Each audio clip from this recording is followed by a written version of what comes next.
Normalement, dans le pays, la distribution du courant électrique doit suivre certaines règles. Il y a des institutions sensibles comme la présidence, les hôpitaux, les aéroports, etc. Ces endroits ou ces institutions doivent avoir leurs lignes directes. Même en cas de délestage, ces lignes ne sont pas concernées.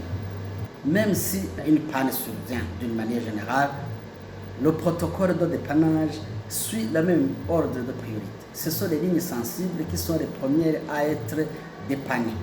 Ces institutions ou endroits sensibles doivent disposer au moins de sources d'alimentation en courant électrique.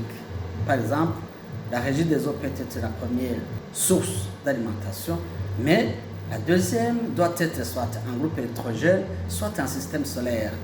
Si la ligne régie des eaux tombe en panne, en attendant la réparation, la deuxième source démarre automatiquement en moins de 10 secondes.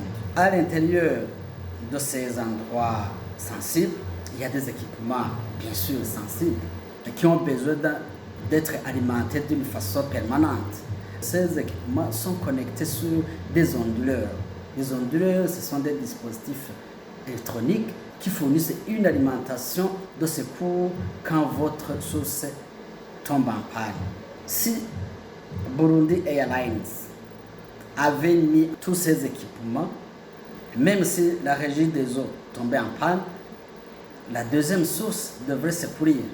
Même si la deuxième source ne démarre pas correctement, en attendant que la régie des eaux répare sa ligne et que aussi les techniciens du deuxième système trouvent la panne, les équipements sensibles qui sont connectés sur les onduleurs continuent à fonctionner au moins 45 minutes.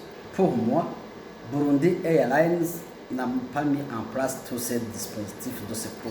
Deuxièmement, la régie des eaux n'a pas respecté la priorité de dépannage, ou soit il a mis la ligne sous délestage.